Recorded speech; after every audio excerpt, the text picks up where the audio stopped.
Thanks for your patience, everyone. We can continue. Should we continue or start from the top? It was done in an open meeting, so you're not in any violation by moving forward. If you would like me to do a recap for those that might be watching on YouTube, I can certainly do that. Let's go ahead and do that. Sure. There was a motion to approve the minutes by Connor, and that vote passed 5-0.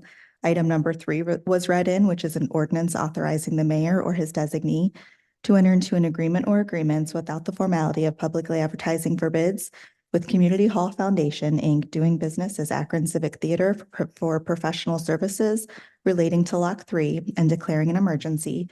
Connor made a motion to place that on the consent agenda, which passed 5-0. We were on item number 4, which I'll read in now. Item number 4 is an ordinance authorizing the mayor or his designee to enter into a sponsorship contract or contracts with Rubber City Radio as a special media sponsor to render certain promotional services for the Rock the Lock, Rib, White, and Blue events and performances at Lock during the 2024 season and declaring an emergency. Thank you. Thank you, Mr. Chair. This also is a piece of legislation regarding Lock 3's operation in the summer season and is a historic partnership that we've had in place with Rubber City Radio Group. It allows for the Rubber City Radio Group to market all of the Lock 3 concerts, I should say the Rock the Lock concerts and some specific festival events like Rib, White, and Blue. And in exchange or the way that we create that marketing partnership is by providing them with $1 for every alcoholic beverage that is sold during those events where we have that partnership. They come out and do live feeds as well as promoting it through their radio personalities. Thank you. Questions or comments? Yes. Sorry, just one quick one. How was that that ratio decided upon? I'm just curious because I've heard criticism in the past of just the music industry like being so heavily dependent on alcohol sales to function and just what that looks like with the city doing it. I'm just curious. It's a really good question. And I actually don't know. It is such a long-standing relationship. I don't know. One of the things that we did discuss with WONE and Rubber City Radio Group is that now that we are opening the new space in 2025, that we're going to start thinking about programming now and what our operating model might look like.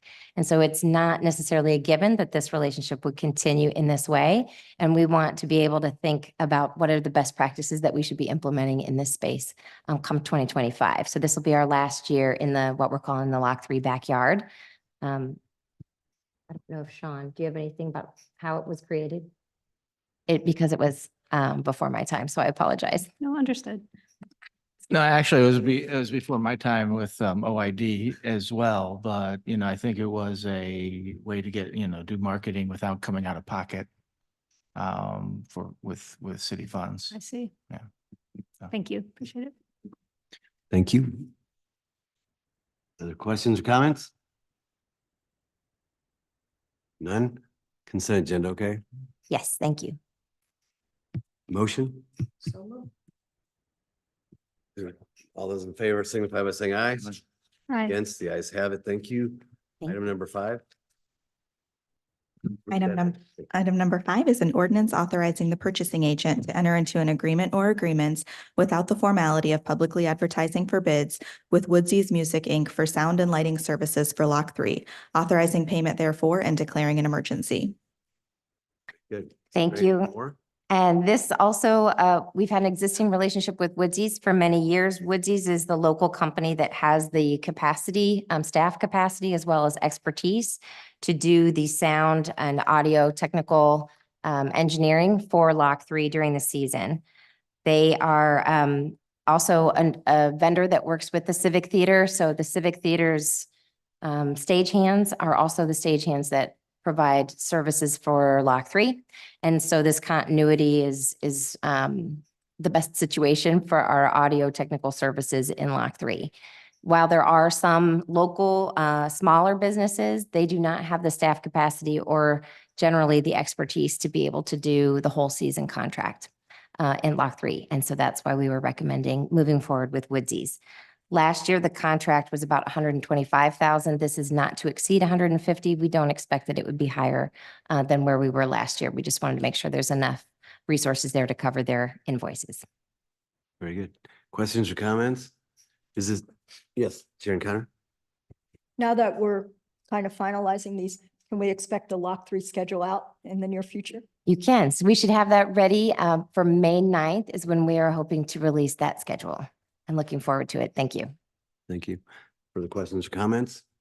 I'd respectfully request the agreements. If you could please send those to us, especially recognizing that next year we may get new ones. And I think that'd be prudent for us to have. Secondly, I would also like to see a breakdown of the performer. I know it probably isn't done just yet, or maybe it is, but the performances and how much that costs that pass through to us. So just curious about that as well.